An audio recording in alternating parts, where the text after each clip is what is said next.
Hey, this is Jacob Aguirre, and I just wanted to shoot a quick video.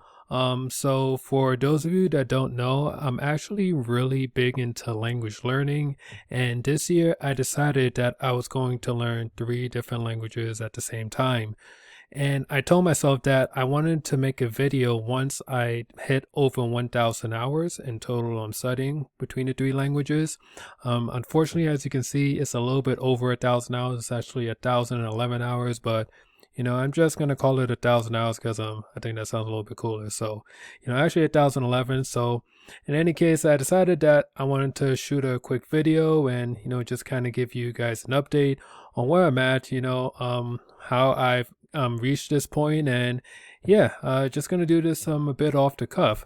So as you can see, the place where I have the most amount of time in my language studying is extensive immersion. So for those of you that don't know what immersion is basically like consuming the language that you're trying to learn. So whether that's like reading books or listening to audios, watching videos, like you're just consuming a lot of the language. So that's some extensive immersion.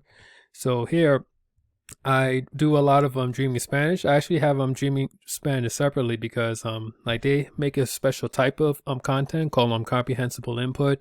So I really enjoy the type of content that they have, and I like to track that separately. So I actually have a bit more time than this. I was actually tracking this inside of Dreaming Spanish's website first before I decided to start tracking it here in Toggle. But in any case, this is Dreaming Spanish. I do listen to a lot of music, as you can see. Well, a decent amount. I'm always been a big music lover, and I had a bit of mixed feelings at first about tracking my music, but for me, music is something that I really enjoy a lot. So I decided that it just makes sense for me to track it. But what I do to keep things in balance is that I only track up to 20 minutes per day when I listen to music. So I can certainly listen to a lot more music than that, but I purposely only count up to 20 minutes. And if I decide like that way, like I don't start like leaning into it, because I noticed I was doing that for a bit where I would like listen to music and I want to go and like listen to like content or like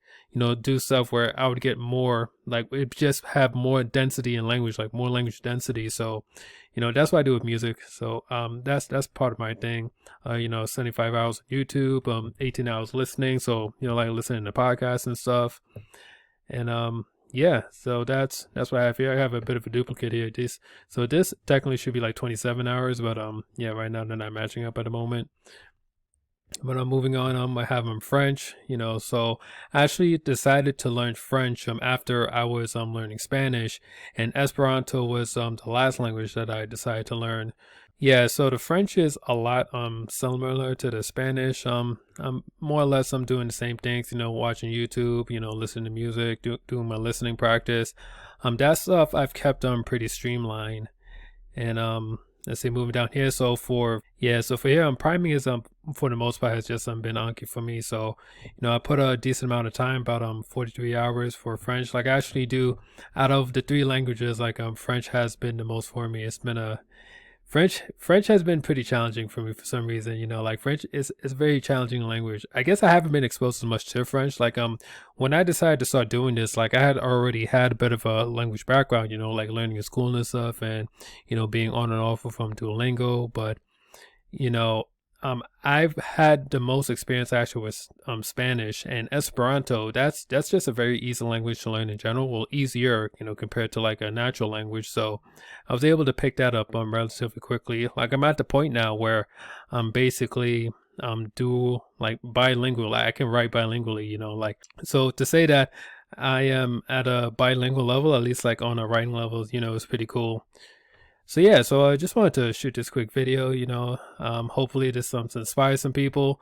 I really want to see where I'm going to be at by the end of this year. As far as like my goals, like stuff moving forward, I do want to start speaking Esperanto next year. Like right now, I haven't been doing any sort of speaking. I've just been, for the most part, just taking in input and like studying vocabulary words. But I do want to start speaking Esperanto next year, and for Spanish or French, I'll probably start speaking like the year after that. Like the goal for me is really just to get as much input as possible, get as much time with the language as possible. You know, like I'm in this for the long run at the end of the day. So this is how I'm gonna be doing this. But yeah, anyways, hope this video was useful, and yeah, I'll catch you on the next one. Peace.